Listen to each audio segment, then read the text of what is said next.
Okay, we'll move next. We have from European Commission a gentleman. His name is Eero Ailio. Welcome, and he's going to talk about New Deal for Smart Participatory Energy. Do you want to add something, perhaps? Yeah, no, I'm really excited by this because the New Deal was obviously very famous in pre-World War II in America for reconstructing after the Great Depression. And that was a government-led thing. Now, one of the things that we're not seeing is that governments post-Great Recession are that interested in putting lots of money to invest in it because we're in a different time now.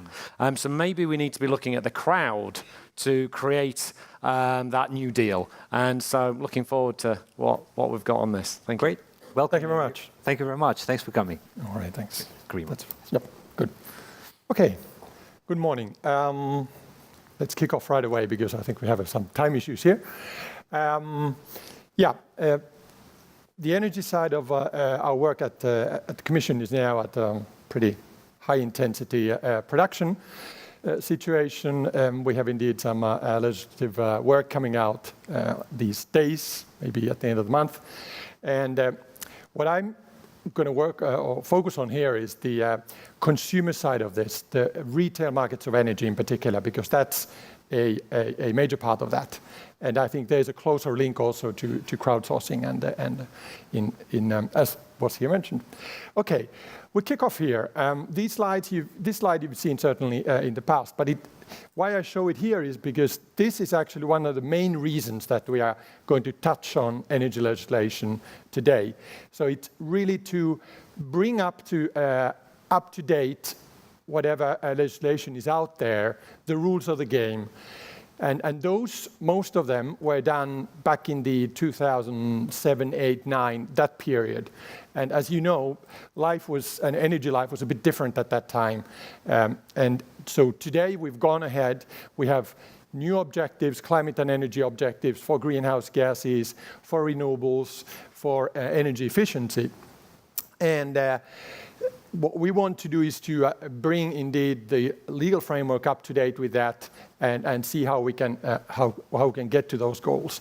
And then there's the Paris Agreement, of course, which is getting the international setup here. Okay, so now energy transition. You had a word on that already earlier today, and here is a messy picture, which actually tries to show what this transition is all about. So some of the things in it are about generation, the first box here. So you have this change indeed from centralized to decentralized, from conventional to renewable and fixed to much more variable sources of generation. And then there are some of the problems that come up with that because the system is not designed for it. And that's where we talk about the stability of the electricity grids, because these things have to be in balance since we haven't cracked the nut of storage of electricity. So we have to keep them at a technical balance so that things don't get too congested or basically we don't get blackouts. And now the engineers are looking at this and see, well, what can we do in terms of solutions? And the thing that comes up here as a different from the past is that in the past, the solutions in energy were usually that, okay, well, let's build power plants, cables. So the supply side followed whatever the demand, which means us, people, what we needed. So now we can't afford that anymore for many reasons. It's just too expensive, it's too polluting and so on. So we're looking at the demand side. And that's where the crowd comes in actually, and that's why the relevance. And this means that you use technology, that's a smartness and things like that in the grids. Data starts to go different directions, and flexibility. So you start both producing flexibly but consuming flexibly, and that's the kind of a setting that we are in today. And the very important point here is that this process has started, and whatever we do, it's not going to stop. So we just try to actually accelerate it on our side. Now, on this traditional wholesale side, generation, transport of energy, there's a lot to do, and this is part of this work now. There are issues about old infrastructure that has to be replaced or upgraded. There are issues about installing, replacing indeed old power plants, and with new technologies. What this graph shows here is actually the obvious thing probably for us here, that the future is for the renewables. So when you look at the new generation capacity, so it's the top bars there, the colors, those are all about renewables, and that's what is going to grow. These are projections we've made now for this impact assessment on before the legislation, so it's very fresh material. And the one other thing is about markets, because we try to get away from indeed governments funding things, relying on that, and get more the markets in. So those markets have to be developed and make them actually, particularly the so-called short-term markets, so that they will welcome renewable technologies. Because today they are not fit for that, and this is something important. Okay, now, active consumer is a concept which is coming up here big time. And this is where we pin a lot of our hopes, because that's indeed the demand side again. So how do we get people active? And to do that, you have to obviously give a reason for people to start caring about their energy habits, and that usually goes by rewarding action. Well, there are these challenges. And that starts with the fact that consumer satisfaction is pretty bad in energy. It's slightly improving now, but it's pretty bad. This bar here is a study of 35 different service sectors, everything from mortgages to movies and so on. And on the left is good, on the right is bad. And gas is right in the middle, electricity is doing pretty bad. So it's close to the used car business in terms of popularity, consumer popularity and trust. So it gives us a challenge. The second thing is indeed activation. There's a study made on this and came to the conclusion that we spend about 9 minutes of our time to sort of worry about energy bills and things like that. And actually, so that's not particularly much. So you have to be very effective in if you want to activate, if you want to raise that part. Okay. Now there are front runners, there are the pioneers, the active people already today. Fortunately, these guys give us hope. And what do? It starts with the simple stuff. There's the person who goes and switches his supplier. You can do it even in Belgium, where the market is not the greatest, but you change, you ask, you check, can I get a better deal somewhere? Very basic stuff. Then there are those who go into much more sophisticated modes, self-generation, the prosumers. They can do that either through wind or solar energy. And today that's no longer a hugely, let's say, elitistic exercise.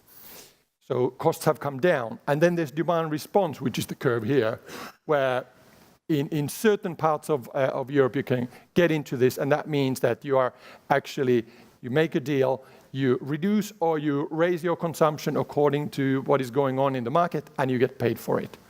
Okay. Now, what we try to do with our actions is now to actually change those retail markets of today into something that will indeed empower the consumers, give them possibilities to act, and give them rewards for that. Then on the other hand, we want to push for more competition, because this is notoriously missing in lots of countries still today. In theory, it should be there. In practice, it's not. And the protection of consumers comes in because a complex market, it's more difficult to understand. There are new players. Most of them bring value, but some of them are also rogue players.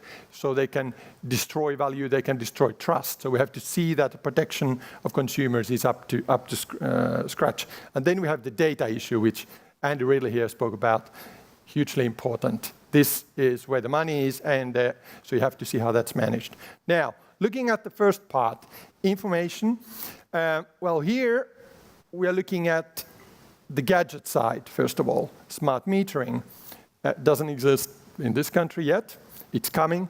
By the way, this picture, I took it in Barcelona last week. French vendor who says that this is something that they're going to start installing in Brussels. They're going to start testing with that. Why do we care? We care because this measures your consumption of electricity in digital form. And once it's digital, it takes it has a memory function. You can start seeing what you consume real time. And that is science fiction for most Europeans, except 3 countries. And that box is actually the key to so many other things. If you have it, you can do things. If you don't, you can't. And one of those things is this curve where this is from the Finnish electricity market, and it shows what kind of contracts people have in the market and what they cost. And you have the yellow line there, which is a dynamic price contract, which means that you're actually, like my mother is doing this. She's 85 years old, a pensioner, she has one of those. So she goes to the electricity company and says, look, I will pay for my electricity whatever is happening in the wholesale market of electricity, where the energy companies trade.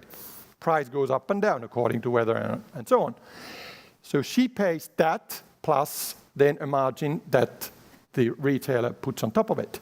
So her energy bill goes up and down, up and down, up and down along the year.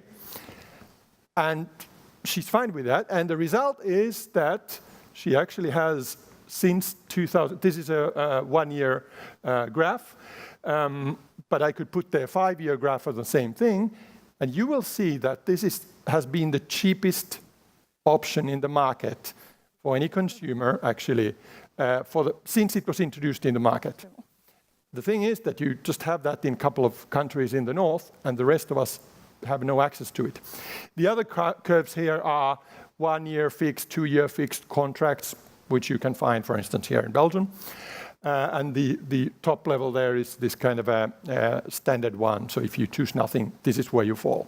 So this is just a picture from one market in Europe, but it just sends a message that things can change.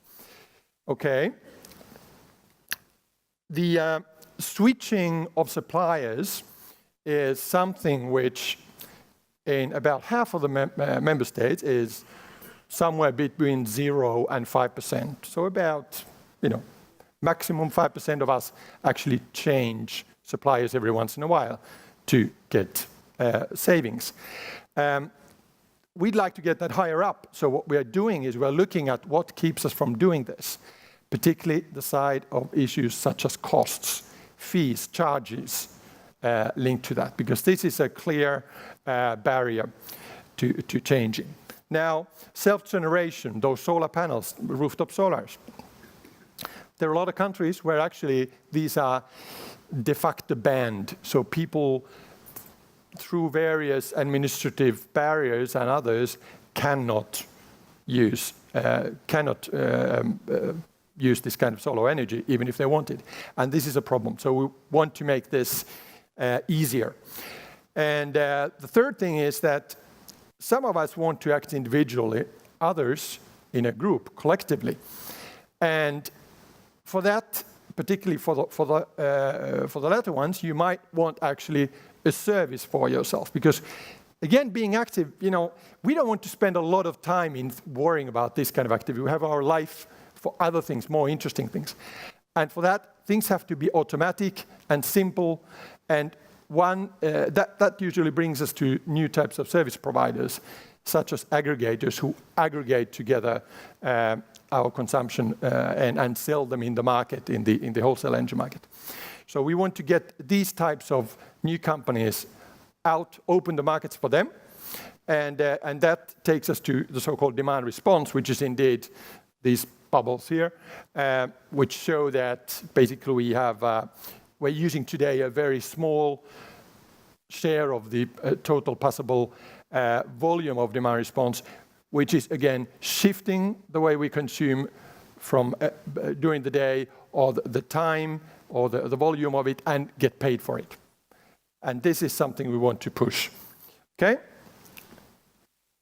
Now, then, competition is a pretty obvious thing. If you have competition, you can expect a pressure on costs. You can expect new services. So this doesn't need any explanation. What we see is that there are certain basic barriers for this, and one in Europe, and one of them is price regulation. And there's over half of the EU where actually end consumer prices are regulated. So there is no real competition.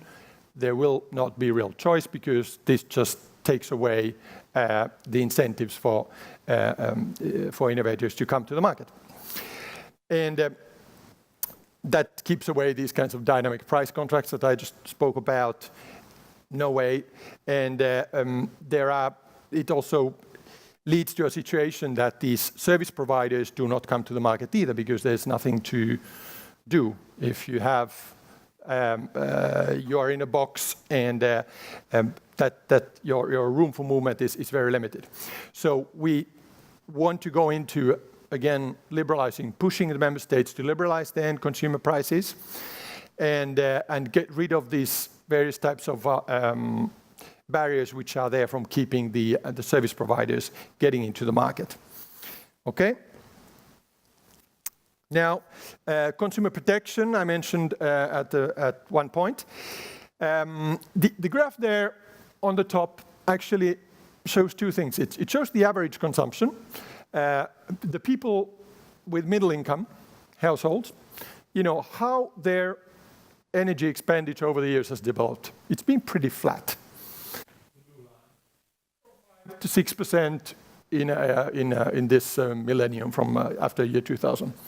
No big difference. Then the red curve above that is already different. It starts from 6, it ends up in 9%, which means 50% increase. And that's actually the poorest 20% of Europeans. So it just shows that there is a gap. The least earning are spending more and more of their income to energy. So this is an issue. And we need to do what we can as the Commission to help out on this area. And usually that is through, indeed, focus on energy poverty and energy efficiency being the main tool to help out on this topic. So we are using methods there to get more energy efficiency in the field to get further. And then the data, just one word on the data. I know I'm over time, yes. That's where the value is. So now, there was a good comment here about avoid creating monopolies. This is exactly what we try to do, to get into the legislation the kind of principles which keep away the possibility for certain entities to monopolize the data, because that's the best way to keep competition out. And there are many different models on that, which another time I would love to talk to you about, but I won't. This is the winter package, this is a legislative package. There are a big chunk of directives there on electricity, on renewables, on energy efficiency, and how to govern this whole thing. That's what is on our table. And since I'm over time, so I just mentioned that a big effort here is going to the push and pull the local cooperatives, the community energy into the market, and that's where the crowd comes in. And Covenant of Mayors is one of those entities where we have 7,000 mayors and cities who want to do better than the climate and energy objectives in the beginning. So this is one thing where we pin our hopes, and then we work on financing, and EFSI is the new kid block on the financing side, and here we have some plans how to do things now from also bottom up, not just top-down legislation, but actually activate bottom-up. Great. Thank you very much. Eero, thank you very much. Apologies to rush you, but over time, I'd love to have some questions, but thank you very much. Thanks for coming. Thank you.